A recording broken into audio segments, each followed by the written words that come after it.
Fala pessoal, tudo bem? Que prazer estar aqui com vocês novamente e hoje com uma convidada muito especial aqui no nosso Papo Saúde, o melhor podcast de saúde, claro, patrocinado e sempre, né, voltado para sua melhora e para sua saúde. Eu tenho falado, né, o seu médico a um clique de você aqui no Papo Saúde da Unimed. E hoje, dentro do contexto Maio Roxo e todos os processos afins, nós vamos receber ela, que já é extremamente conhecida aí nas redes sociais, com material muito bacana. Ela vai deixar o Instagram dela daqui a pouquinho, mas nós vamos receber doutora Isadora, seja bem-vinda! Boa tarde, Marciliano. Muito obrigada pelas boas-vindas, muito obrigada ao público.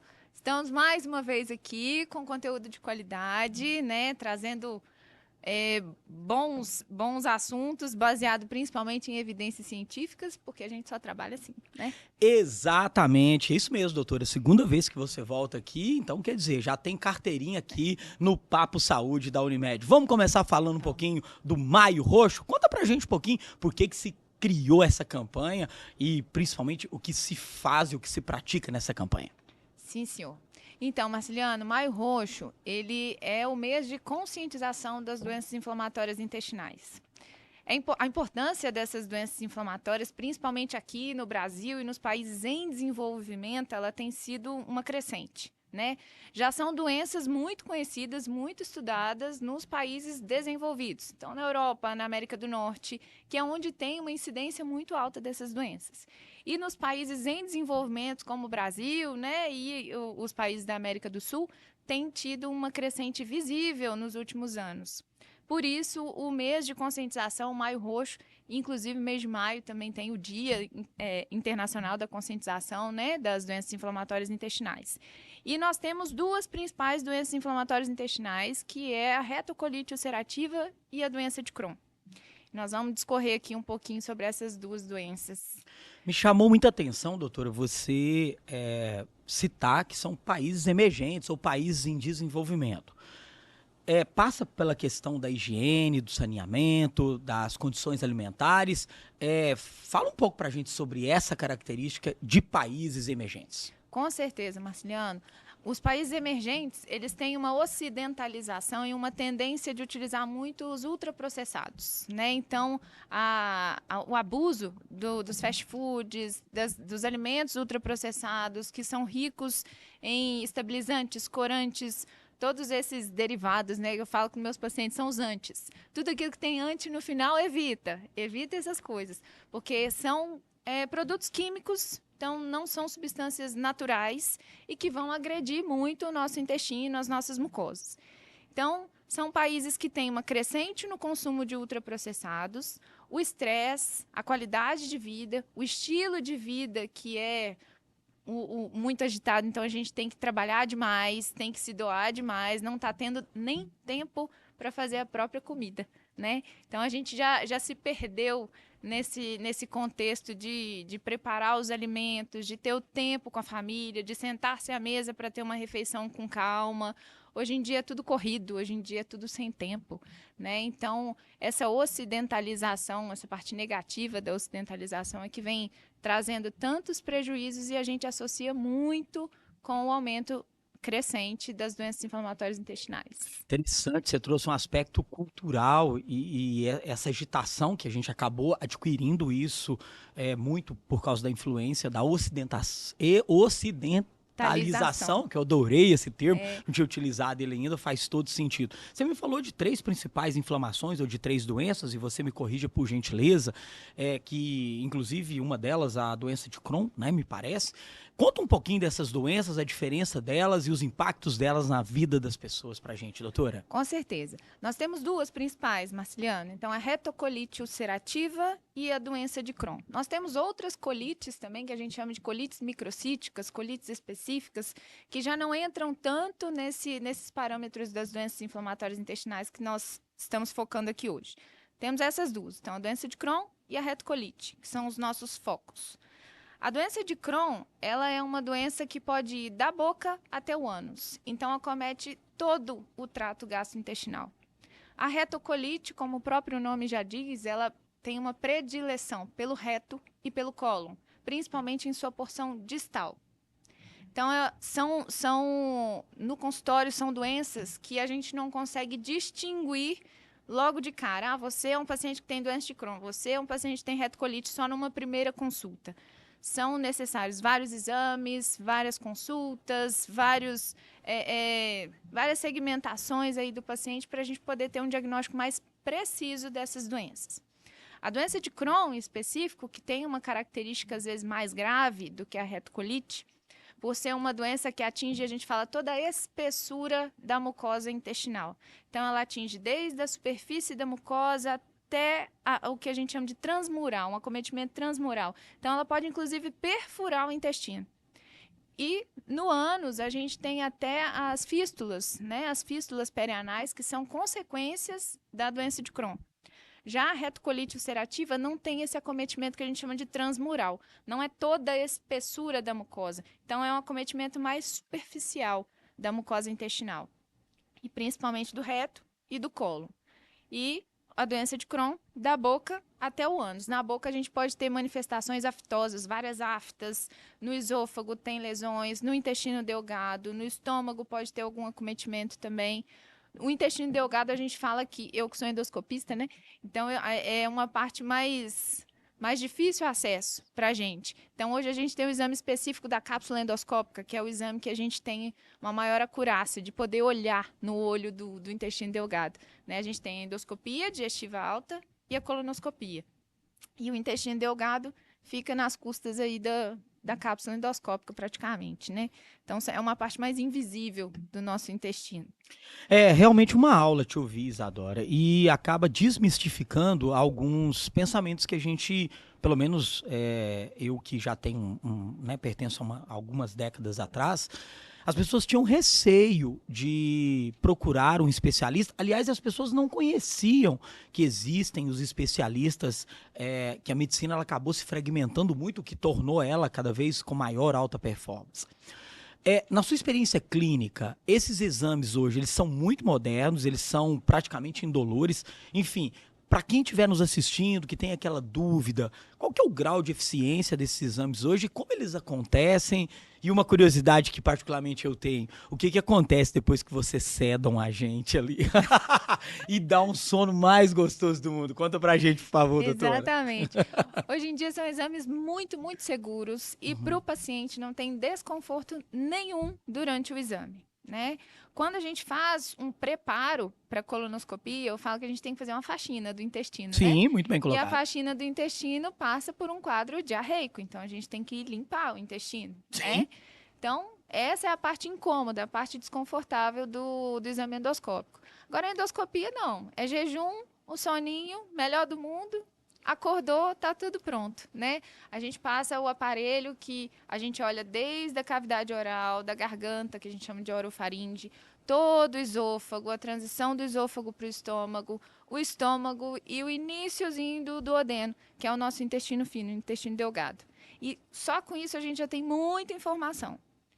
No exame da endoscopia, a gente sempre colhe biópsias, as biópsias são essenciais, são importantíssimas, né? Tanto para a gente fazer diagnóstico do H. pylori, que é o Helicobacter pylori, né? Aquela bactéria que dá no estômago, quanto também para a gente poder avaliar o intestino delgado e outras possíveis lesões, inclusive lesões precoces pré-malignas, né? Então, ali a gente já faz diagnóstico precoce do câncer gástrico, do câncer de esôfago, de lesões duodenais. E a colonoscopia é a mesma coisa.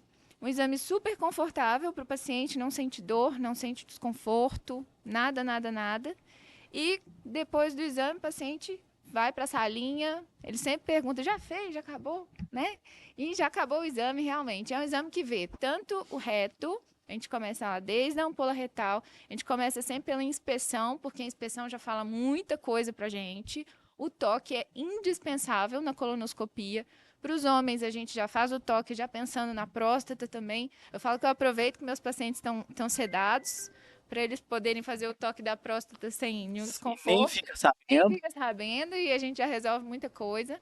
E aí, no exame da colonoscopia, a gente vê todo o intestino grosso e o finalzinho do intestino delgado, que é o ilho terminal. Inclusive, o ilho terminal é o local onde a doença de Crohn mais gosta de ficar. é onde ela mais acomete. Então, é indispensável a gente ver, olhar e muitas vezes ter até que biopsiar essa parte do intestino. Então, o ilho terminal, que é onde fica a válvulazinha ali, que abre e fecha, que sai do intestino fino, né, do ilho, até para levar a secreção fecaloide para o intestino grosso, essa parte ali é onde a doença de Crohn mais gosta de atingir. Nossa, e vai ficando tão detalhado e talvez o aumento da assertividade no tratamento e na cura dos pacientes, talvez não, com certeza passa por essa riqueza de detalhes que se tem hoje. O Marciliano, de repente, está com algum problema de estômago, está sentindo algum desconforto. Os sinais de que a gente precisa, né, principalmente para o nosso associado, e claro, para quem ainda não é associado, aproveitar para se associar à Unimed, que tem uma equipe técnica maravilhosa, e esses exames também são feitos, né? Com certeza. Todos eles realizados aí pela Unimed. Mas o Marciliano, ele começou a sentir alguns desconfortos.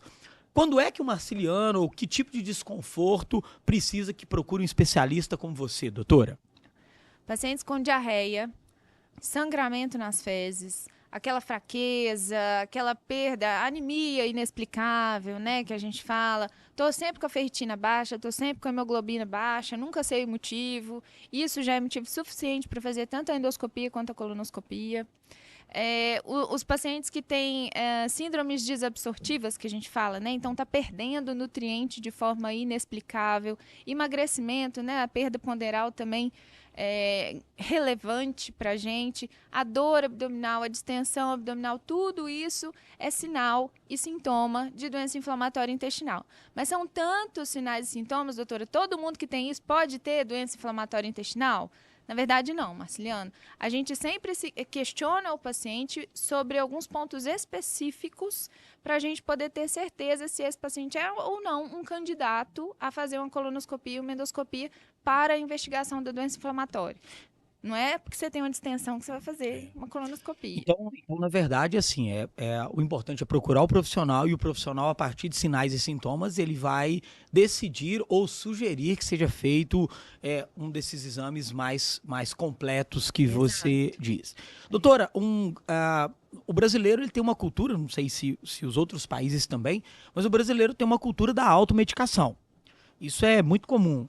Desde o chazinho, que fazia sentido ali para uma febre, para alguma coisa, até a automedicação né, enfim. Claro que a gente sabe que as farmácias têm um cuidado muito grande com isso, o médico está cada vez mais criterioso, mas enfim, existem essas situações. O quanto a automedicação pode agravar um quadro e principalmente colocar a saúde da pessoa em risco, tendo em vista que o intestino é um dos lugares mais sensíveis que se tem. Exatamente. Quando a gente fala em automedicação, a gente pensa muito em analgésicos comuns, né? Dipirona, paracetamol, os antibióticos, anti-inflamatórios, o abuso de antibióticos, o abuso de corticosteroides também, que são os corticoides, né? Prednisona, hidrocortisona, eles têm relação direta com a manifestação de doença inflamatória intestinal. Então, o abuso de antibióticos, ele vai selecionar uma microbiota, vai alterar a imunidade do intestino e vai ser um intestino que vai tender a manifestar uma doença inflamatória. Olha só a importância disso. Então, a automedicação tem relação com doença inflamatória intestinal, tanto retocolite quanto doença de Crohn. É impressionante, a gente quando se automedica, você toma um remédio para tirar uma dor, depois ele cria uma outra dor, aí você toma um outro para criar essa dor. É uma questão realmente cultural. E doutora, uma outra coisa importante. Os avanços que a gente teve em termos de tratamento, desde talvez uma inflamação mais simples, se é que eu posso dizer assim, até talvez o que eu considero que talvez seja o pior, que seja um câncer de intestino. Os avanços que a medicina, os avanços que o tratamento... conta pra gente em que situação que a gente se encontra nesse momento e, em especial, em Itaúna, né? Aqui na nossa cidade. Eu consigo me tratar muito bem em Itaúna? Eu tenho recursos para isso? Em Itaúna você consegue se tratar como em qualquer país de primeiro mundo, porque são medicamentos disponíveis, assim, tranquilamente, o acesso para os pacientes é fácil, principalmente tanto no SUS quanto pelos operadores de saúde, são medicamentos que são distribuídos, são medicamentos que a maioria deles, né, os mais complexos, que a gente chama de imunobiológicos, eles são fornecidos sim pelos operadores de saúde, mas principalmente pelo SUS. O medicamento que a gente mais usa, que é a mesalazina, né? Não tem problema falar o nome, não é nome comercial, né? Sim. Então, a mesalazina não tem problema nenhum. Ela é comercializada não, ela é fornecida pelo Sistema Único de Saúde, fácil acesso para os pacientes, e a gente tem dois tipos do medicamento, que é tanto a via oral quanto o local, que é um supositório. Então, para quem tem retocolite ulcerativa, que tem uma doença mais baixa, que a gente fala, às vezes só o supositório é o suficiente, né? Associado aos imunomoduladores, que é a azatioprina, né? Muitas vezes a gente vai lançar a mão precocemente dos imunobiológicos exatamente para a gente prevenir complicações mais graves, como no caso da doença de Crohn, que a gente tem as estenoses. Quando a gente fala estenose em medicina, Marciliana, é que fechou. Era uma luz aberta e aí estenosou é porque fechou. Imagina fechar o intestino. Nossa! É isso que acontece. Essa é a principal complicação da doença de Crohn. Doutora Isadora, o quanto a alimentação, se fala muito de vida saudável, alimentação saudável, e assim, a gente tem uma avalanche de informações, a gente tem uma avalanche de profissionais sérios, mas também tem uma avalanche de profissionais que não são sérios, que às vezes estão falando uma besteira muito grande. Eu fico imaginando vocês na condição de médicos especialistas, formados, preparados, ouvindo A ou B e gente que nem tem a preparação para dizer. Mas aqui no nosso podcast, que é extremamente sério, nós vamos falar disso. Fala um pouco pra gente sobre alimentação saudável, e eu sei que pode ser, de repente, até subjetivo, às vezes algumas pessoas têm resistência, mas de forma geral, o que é alimentar-se saudável pensando em inflamação do intestino? Pensando em inflamação do intestino, dieta, alimentação saudável é dieta variada, é variedade de nutrientes. Não existe, eu falo isso para os meus pacientes no consultório, não existe um alimento que inflama. O que inflama é você pegar fogo, colocar um veneno, isso inflama. A não ser que você tenha uma intolerância alimentar, por exemplo, uma doença celíaca, inclusive maio também é o mês de conscientização da doença celíaca, né? Então, os pacientes celíacos, eles não podem consumir o glúten, né? Trigo, cevada e centeio são as principais fontes de glúten. Os pacientes que têm alergia à caseína, que é a proteína do leite, os pacientes que têm intolerância à lactose, para esses pacientes são alimentos inflamatórios, né? Agora, os ultraprocessados, ricos em produtos químicos, esse daí já é outra história, né? Isso. E não é que eles inflamam, mas são alimentos que têm substâncias pró-inflamatórias, que vão favorecer a inflamação. Mas a dieta do brasileiro, Marciliano, arroz, feijão, legumes e carne, um pãozinho com ovo, não tem coisa melhor. É a melhor dieta que a gente pode ter. É gostoso ouvir, eu só não gosto quando você fala que os embutidos fazem mal, porque eu sou um apaixonado com embutidos, e aí a minha consciência vai acabar me regulando. E aproveitando que a gente está aqui nesse assunto, a atividade física. Ontem eu conversei com o Dr. Ronan, pneumologista, e ele falou da importância da atividade física. Aliás, todos vocês falam. É isso mesmo? Existe alguma coisa também na atividade física que traz um benefício direto para a minha saúde intestinal, doutora? Com certeza. Eu sou uma apaixonada por atividade física, então sou viciada e dependente química de atividade física. Então, para mim, com certeza, não só para mim, mas comprovado cientificamente que a atividade física libera fatores anti-inflamatórios naturais. Então, isso já por si só combate doenças autoimunes, por exemplo, as doenças inflamatórias intestinais, as doenças reumatológicas, todas elas têm uma melhora substancial quando a gente fala em atividade física, porque libera substâncias anti-inflamatórias naturais. Então, o seu corpo é uma máquina de medicamentos. Utilize-os. Use os medicamentos que você tem, que você produz, né? Além disso, a atividade física, ela vai promover um aumento da circulação sanguínea, a redução dos radicais livres, então vai tirar as impurezas do seu corpo e vai melhorar o funcionamento de todos os órgãos, desde o cérebro até o dedão do pé, vai ficar tudo maravilha. Eu tenho uma curiosidade sobre intolerância e eu vejo muita gente dizer assim, eu não tinha intolerância e depois de uma certa idade eu comecei a dar esses problemas, lá na minha roça eu comia de tudo e não tinha problema. Bom, o que tem de verdade nisso, né?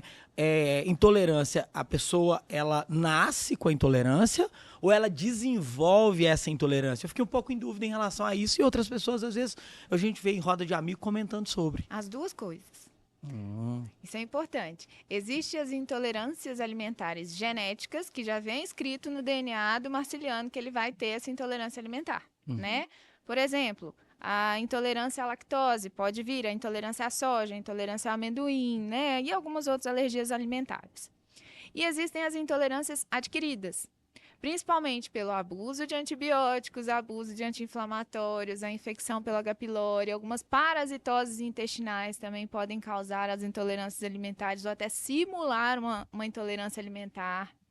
E as gastroenterites, que também tem muita relação com intolerâncias alimentares. Gastroenterites de repetição, no futuro o paciente pode desenvolver uma intolerância à lactose, por exemplo, por uma sensibilidade da mucosa intestinal. Então, a mucosa do intestino passa a não conseguir fazer uma produção de uma determinada enzima, não conseguir fazer a digestão de determinado alimento. Tudo isso tem a ver com uma galera que mora lá dentro da gente, que é a microbiota. Os nossos bichinhos, que são nossos amigos. Eu acho que daqui a um ano, eu vou estar especialista em tudo, né? Vou ser um generalista, porque como a gente aprende aqui nesse Papo Saúde. Nós somos privilegiados em Itaúna, conforme você disse, até pelo corpo clínico, pela estrutura que a gente tem. E uma coisa que a gente faz todos os dias é alimentar e beber água, bastante, né? Que é importante. E a qualidade aqui da nossa água, de forma geral, em condições favoráveis, é uma água muito boa. A água tem uma ligação direta com a saúde intestinal, doutora? Com certeza. A hidratação, imagina que nós somos 60% água, né? Nosso corpo é 60% água. Se a gente não toma água, nosso intestino não funciona direito, a gente tem um acúmulo de substâncias negativas, né, no nosso corpo. Então, as toxinas começam a acumular, a gente não consegue eliminar as coisas ruins, né? Porque a água, além de ser um veículo para todas as nossas funções metabólicas, as nossas atividades metabólicas, ela também é um veículo para eliminar, para excretar, né? Então, é importante, assim, aquele dia de inverno, que você começou a ter muita dor de cabeça, aí você lembra assim, nossa, eu tomei um copo d'água hoje. É seu cérebro te chamando a atenção, te pedindo água. Eu costumo até falar para meus pacientes assim, você costuma fazer o que depois que você come doce? Porque é seu cérebro te chamando para tomar água. Ele te fala assim, come um docinho. Depois vai tomar uma água. Toma um golão d'água depois. Então, é importante isso. O seu corpo te dá sinais, ele te alerta o tempo todo do que ele precisa. Não espere ter sede para tomar água, hora nenhuma. O nosso cooperado, Unimed, ele já sabe o quanto a relação custo-benefício para ele cuidar da saúde, prevenir a saúde é muito melhor do que quando você tem que assumir um tratamento particular.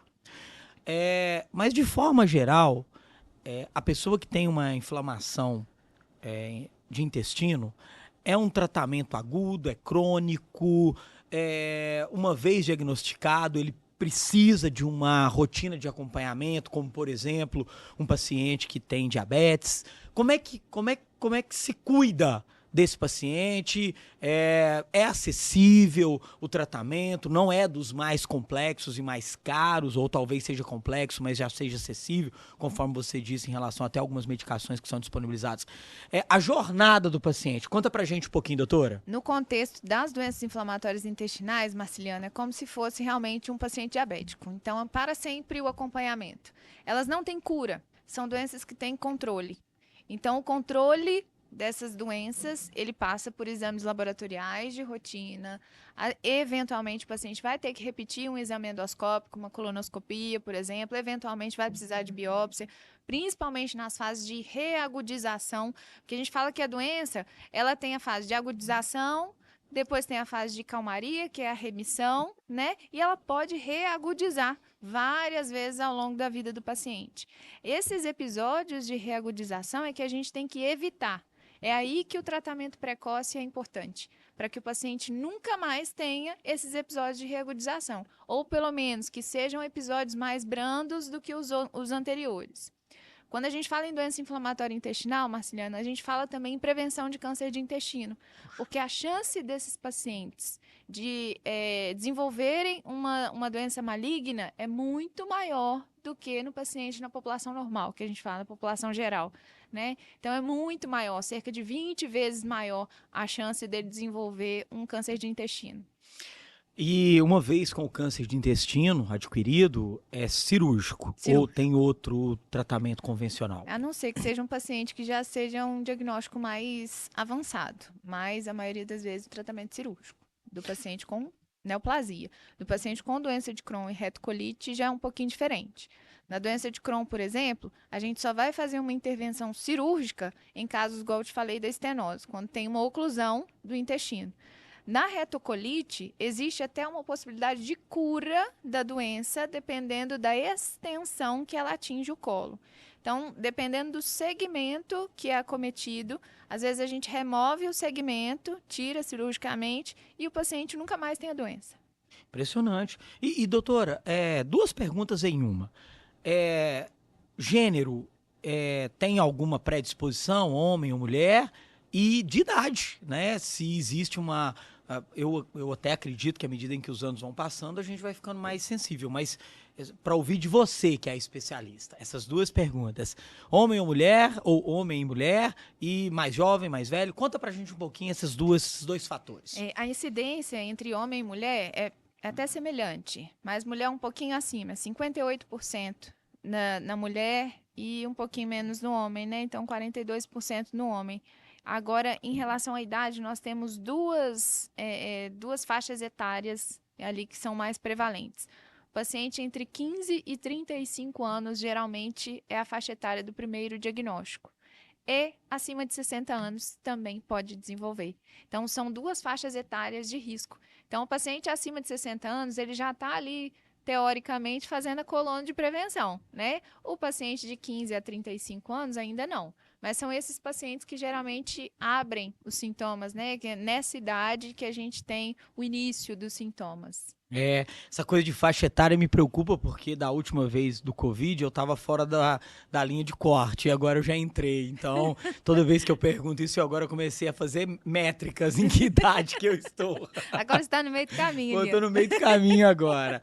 Você falou de uma coisa muito importante, doutora, em relação à saúde mental. E... particularmente, eu conheço pessoas e escuto no meu consultório, e não tem embasamento, talvez, clínico para sustentar, mas com você aqui, me sinto seguro para fazer a pergunta. O estômago, né? Ele é, de fato, um segundo cérebro que a gente tem, em termos do quanto ele se irrita e do quanto ele adoece à medida em que a nossa psique não tá boa? Conta isso pra gente aí. O intestino, na verdade, eles chamam como o segundo cérebro intestino, Sim. porque é onde a gente produz a maioria dos nossos neurotransmissores também. Isso é importante. E os neurotransmissores, teoricamente, quando a gente fala em alguma coisa neuro, né, seria no cérebro. Mas é espalhado para tudo quanto é lado. Vai a informação para tudo quanto é lado. Então, onde a gente produz a maioria dos neurotransmissores, realmente, no intestino, né? Agora a gente fala que romantizaram o órgão errado, né? Porque quando a gente está muito triste, muito tenso, para onde que vai a emoção, né? Ou você tem uma diarreia, ou você tem uma constipação, o estômago dói, ou dá aquele mal-estar, dá enjoo, né? Então a gente fala que romantizaram o órgão errado mesmo. O trato gastrointestinal, ele é muito sensível às nossas emoções. Eu sempre dou um exemplo muito bom para os meus pacientes, que quando a gente fala em sistema nervoso, a gente tem o sistema nervoso parasimpático e o simpático. O simpático é o da luta e da fuga, né? Então, quando você está com um leão correndo atrás de você, você vai fazer um safari lá na África, Marciliano, e o leão está correndo atrás de você. Você não vai ter que parar para poder comer alguma coisa, né? Senão você vira comida do leão, né? Então, basicamente, o sangue vai para as pernas, para os braços e para o cérebro, né? Que é o da luta e da fuga. Então, imagina o Marciliano naquele dia mais tenso dele, aquele dia mais corrido, mais estressante, onde tudo de ruim aconteceu, entrou na fila do banco, esqueceu o documento, e roubaram o celular, e bateu com o carro. Então, você ficou o dia inteiro correndo do leão. Na hora que você parou para almoçar, você nem lembra o que você comeu depois, né? Por quê? porque não tinha sangue no estômago para você parar e pensar, olha, eu tenho que fazer a digestão aqui. Não, a sua digestão fica muito precária, Nossa. muito precária. Uhum. Então, assim, a quantidade de secreção de suco gástrico naquele momento não foi adequada para a sua alimentação. Eu falo também que não foi à toa que teve Santa Ceia, né? Que a alimentação é sagrada. É importante A alimentação é sagrada. Então, Jesus veio aqui e ensinou pra gente, sente-se à mesa, tenha uma refeição tranquila, em paz, né? Então, é importantíssimo esse momento da refeição, que é o momento que a gente faz o mindfulness, né? Então, a gente pensar naquilo que a gente está colocando para dentro, né? E isso é importante demais. Hoje em dia a gente não pensa, vai ali e compra um fast food porque só precisa comer, precisa de energia rápida, né? E isso faz muito mal para o nosso trato gastrointestinal. Comida que não é digerida é fermentada. E aí vem os gases, vem proliferação bacteriana, altera a microbiota. E aí que vem todos esses sintomas. Aí no final do dia tá com a barriga igual um balão, né? inchado. Inchado, todo Inchado. entendido. Exatamente. O açúcar é um vilão mesmo, doutora? Conta pra gente. E prometa pra mim e fala que não. Eu não sou defensora do açúcar. ele infelizmente, ele não tem defesa.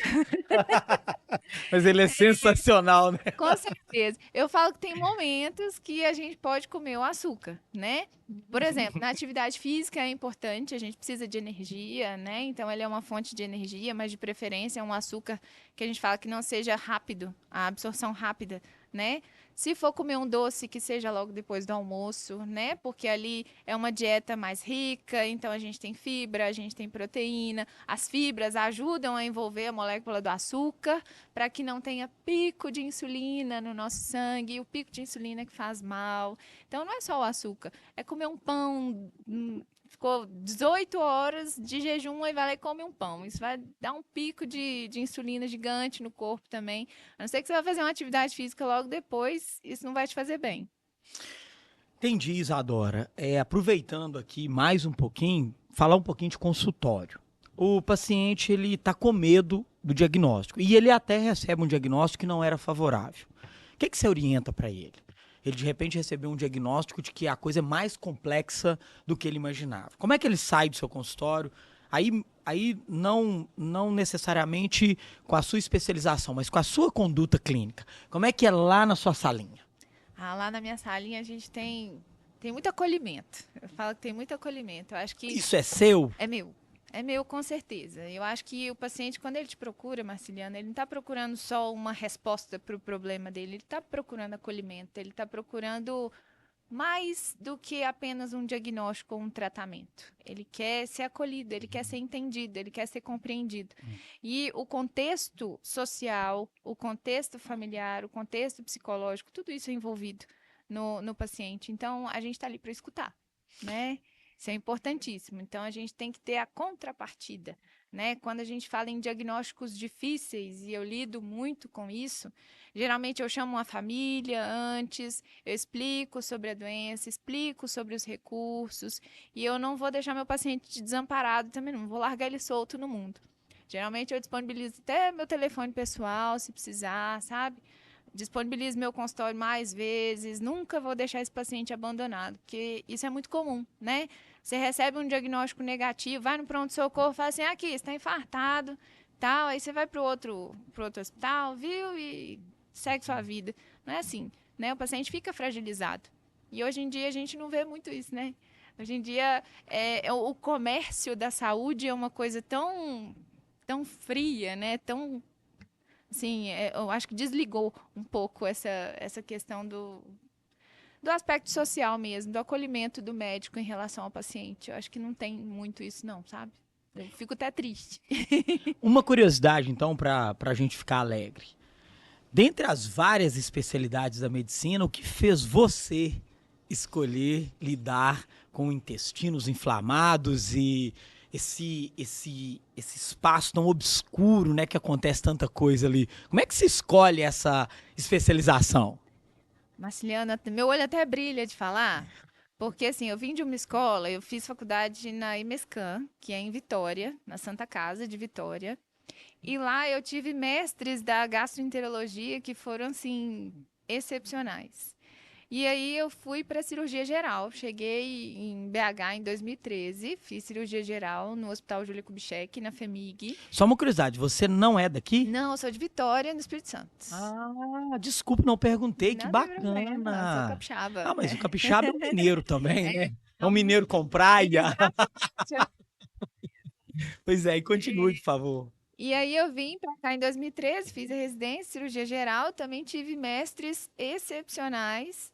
E aí o meu mestre da endoscopia digestiva, que foi meu mentor, né, que abriu os caminhos para mim, e esse também que vários mestres são inspirações para mim até hoje, que eu, assim, para mim encaminho pacientes para eles, sabe? Então, assim, os meus mestres são aqueles que eu devo tudo que eu construí hoje, com certeza. Eu tenho muito orgulho de falar que eu passei na mão de grandes mestres, de grandes professores, e eles me inspiram até hoje. Excelente. Você trabalha mais ou menos quantas horas por dia, doutora? Todas as que eu puder. Eu Difícil. imaginei, trabalha bastante, né? Quando Porque eu tem não uma demanda muito grande, tenho, né? quando eu não estou trabalhando, eu estou estudando. Então, não tem jeito. Todo ano eu faço 2 pós-graduações e estou sempre estudando, estou sempre atualizando. Então, estou sempre trabalhando, estou sempre estudando. Não Em tem que jeito. nível que nós estamos no Brasil, em termos de... E depois eu queria que você me explicasse a diferença. Nas áreas de vocês tem algumas subdivisões. Eu Tem. queria que você me explicasse isso um pouquinho, me falasse Sim. como é que está o Brasil e depois das subdivisões, gastro, endócrino, enfim. Explicasse É. pra gente um pouquinho aqui a característica da especialização de cada um. Com certeza. O Brasil, ele é uma referência, sim, no mundo para muitas doenças, inclusive doença inflamatória intestinal. A gente tem o grupo de estudos do Brasil, né, que é o GDIB, para doença inflamatória intestinal. Então, tem uma reunião de pessoas mestres, de doutores, que se organizam uma vez no mês ali para poder estudar sobre as doenças inflamatórias. Então, a segmentação da gastro, ela é muito grande. Então, tem os hepatologistas também, né, que é só a especialização do fígado. Tem aqueles que se especializaram mais nas doenças inflamatórias, aqueles das intolerâncias alimentares, né? Tem os endoscopistas, que são um pé na cirurgia e um pé na gastro, né? Que é o meu caso. Eu sou endoscopista, né? E várias pós-graduações em gastroenterologia e a residência em cirurgia geral, né? Então, assim, a gente, quando fala em segmentação dentro da gastro, é um universo, né? Só que o Brasil, ele não é um pontinho no mapa, ele é uma grande marcação no mapa da gastroenterologia mundial, com certeza. Eu escuto isso e eu fico tão feliz porque eu faço um discurso patriótico, apolítico, mas patriótico no sentido de que eu acredito tanto nos profissionais, eu acho que nós temos tantos profissionais que se dedicam e alguns que eu acabo conhecendo no Brasil e em especial entrevistando como essa oportunidade. E eu vejo que nós temos muito para evoluir, mas que a gente está bem à frente de muitos outros Com lugares, né? certeza, com certeza. E Minas Gerais, assim, eu falo que o país Minas Gerais, País Minas Gerais, você não porque, tá errada, não. porque assim, Minas é um estado muito completo. BH é referência, com certeza, mas a maioria das pessoas estudou em BH, então veio lá dos grandes mestres de BH. Então, assim, não está devendo nada, o interior não está devendo nada para a capital, não. Quando a gente tem um pouquinho mais de dificuldade em relação aos recursos, a gente encaminha para lá tranquilamente, sem medo e com a certeza que nossos pacientes vão ser bem tratados. Porque uma coisa que a gente preza muito é qualidade. Meu paciente precisa sair do meu consultório bem atendido para um outro consultório que seja de muito maior qualidade. Menos eu não aceito, não. Nós temos aqui, somos privilegiados, estamos tendo a oportunidade de receber você e vários colegas da área da saúde e afins aqui no nosso Papo Saúde da Unimed. Mas você acha que falta ainda informação? Trabalhos como esses, trabalho dentro das empresas, participação em CIPATES, enfim, programas voltados para isso. Você acha que ainda tem muita desinformação, Isadora? Com certeza. Esses meses coloridos que a gente fala, maio roxo, Ótimo. maio verde, outubro rosa, novembro azul, todos esses meses coloridos, eles foram organizados justamente para a gente manter a população informada. Porque são muitas doenças, igual a doença inflamatória, Marciliano, a gente fala muito daquele paciente que estava lá no ambiente de trabalho com uma diarreia crônica, ou então com uma fadiga, um cansaço que é inexplicável, e todo mundo fala que é o fulano que está com preguiça, o fulano vive no banheiro. Então, é justamente para a gente conscientizar e tirar, desmistificar esses pacientes, né? Então, a gente mostra para a população, olha, é uma doença. Isso não é porque ele está com preguiça, isso não é o paciente fugindo do ambiente de trabalho, não, muito pelo contrário, isso é uma doença séria e precisa de tratamento, né? Então a gente tira esse estigma do paciente, né?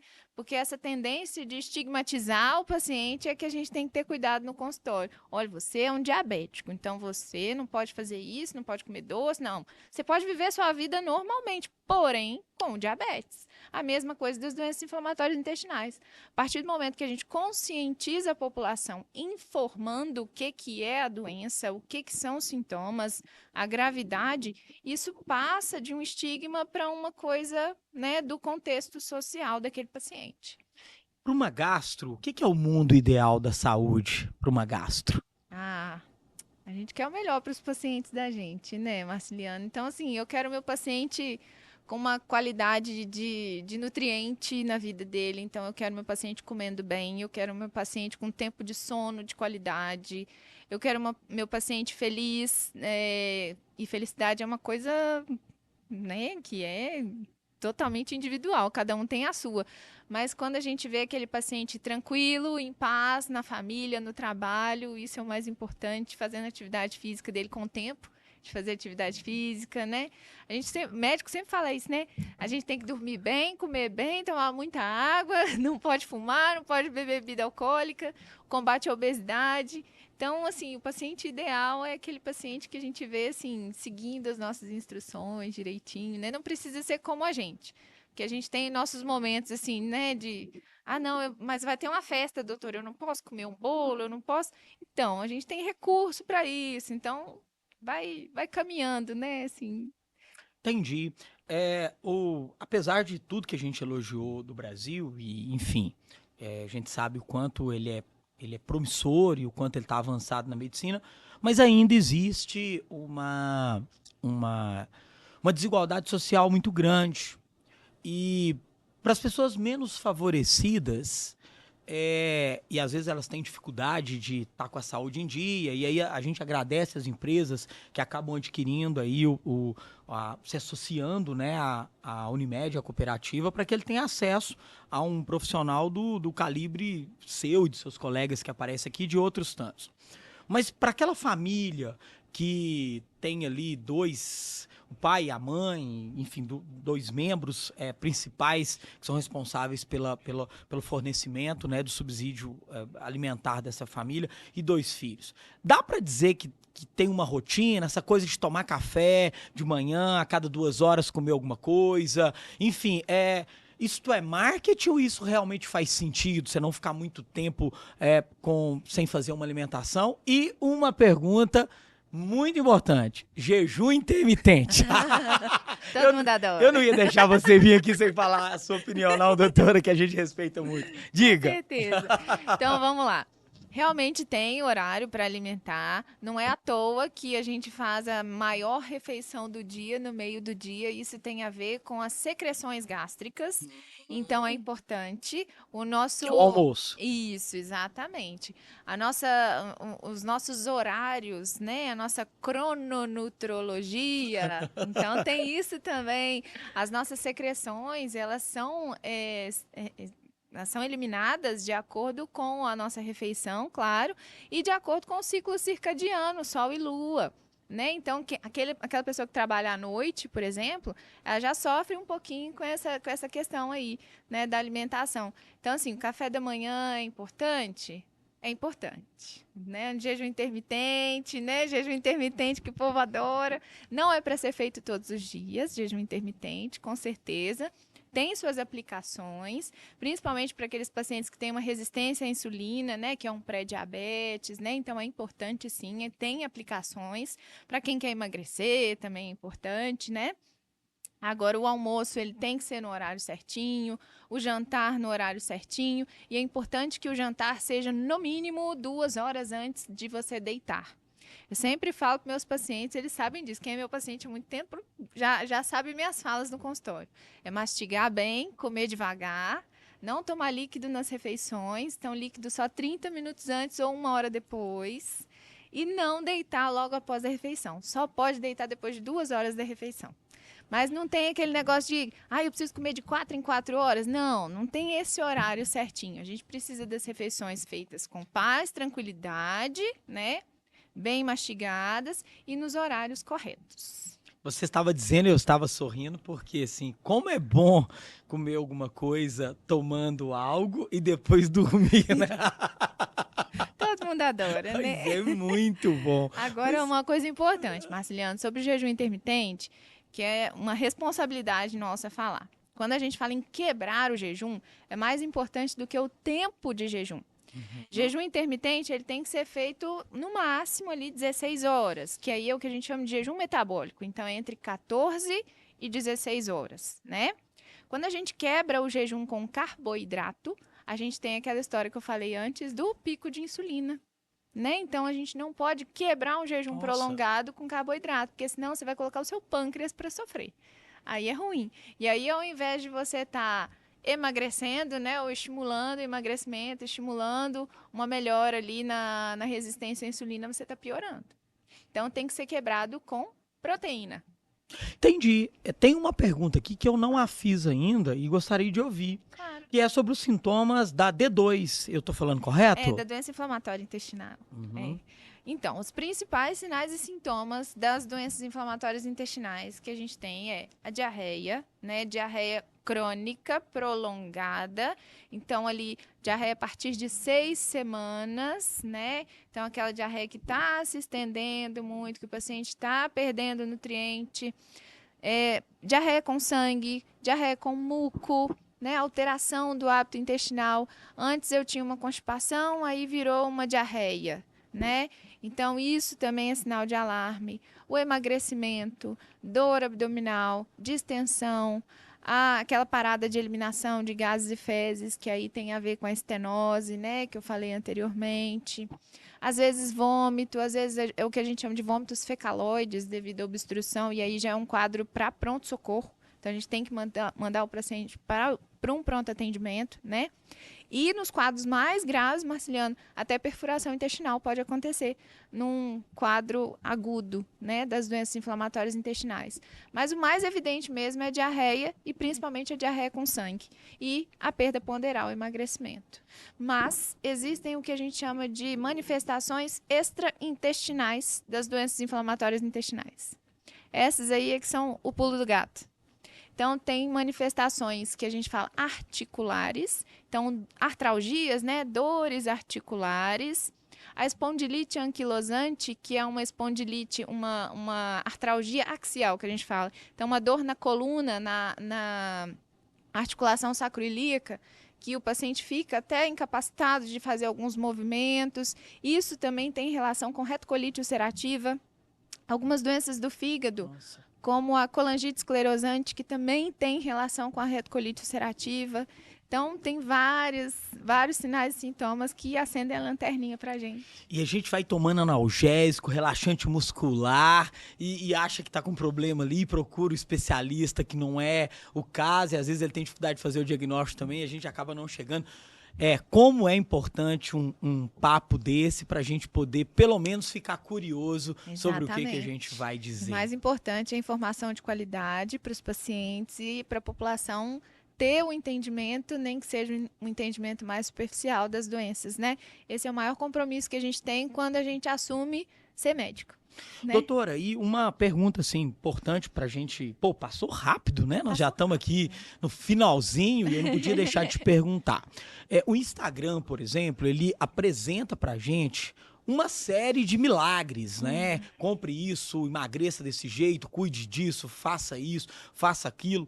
E o cidadão menos avisado ou com menor possibilidade de repente procurá-la, fazer uma consulta, né? Enfim.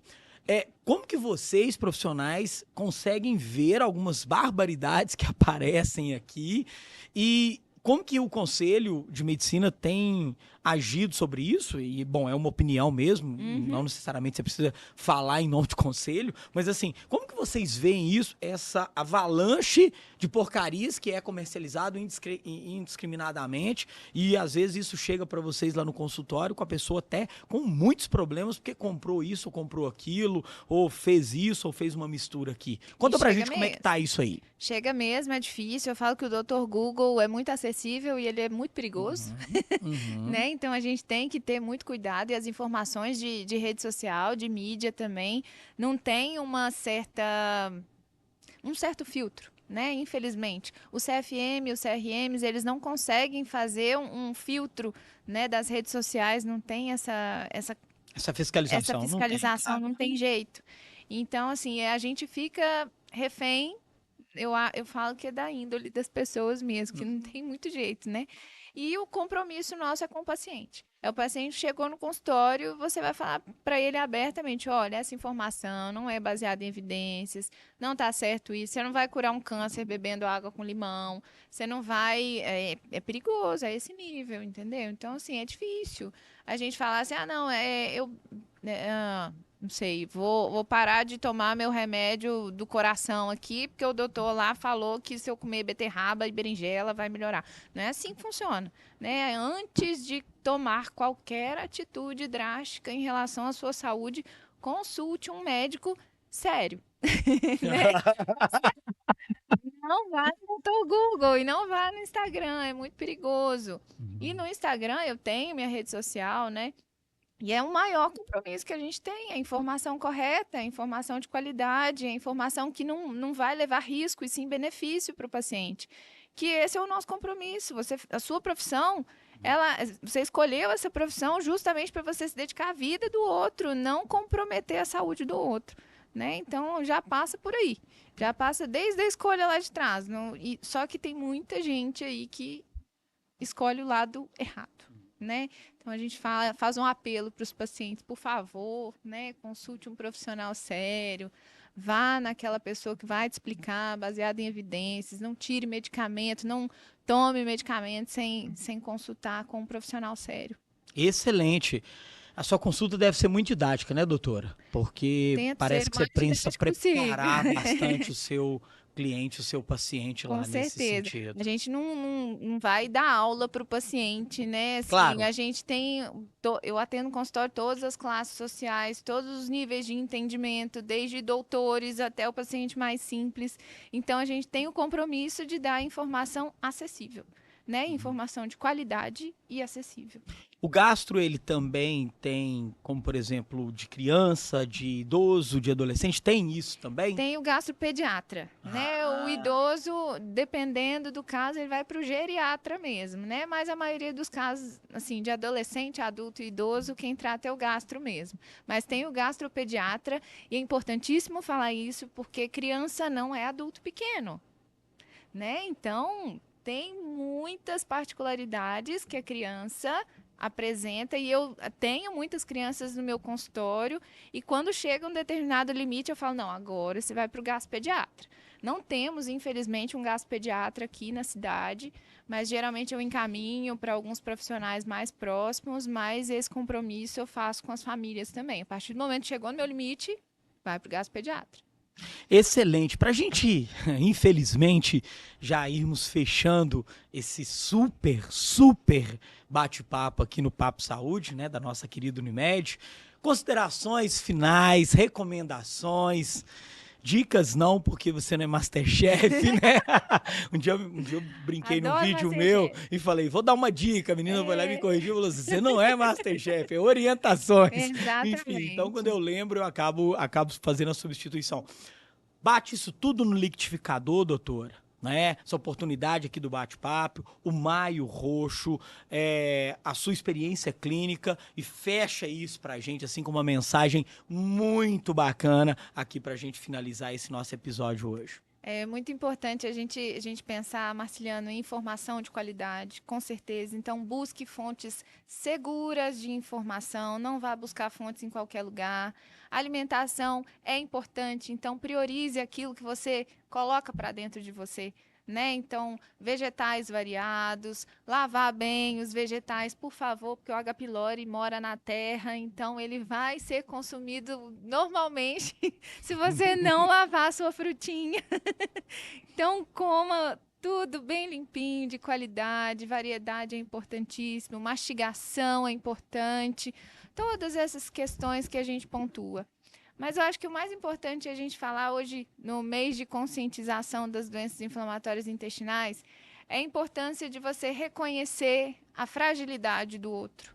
Né? Reconheça que o outro merece uma atenção quando ele está frágil, quando ele está passando por uma dificuldade, seja uma diarreia, no caso das doenças inflamatórias intestinais, no caso da doença celíaca, aquela pessoa que tem às vezes que separar até o próprio talher para poder comer, jantar na sua casa, né? Então, tem essas singularidades, então respeite a singularidade do outro, saúde do outro é importante. E o seu limite vai até onde você não invade o do outro. Perfeito, perfeito. Senhoras e senhores, mais uma aula espetacular, né? Hoje passamos aqui alguns bons minutos com a doutora do intestino, doutora Isadora, que foi aqui brilhante e apresentou desde coisas muito simples que podemos fazer no dia a dia até coisas muito importantes para a nossa saúde. É assim no Papo Saúde da Unimed, o seu médico a um clique de você. Até mais e até a próxima. Até mais, doutora. Até breve. Muito obrigada.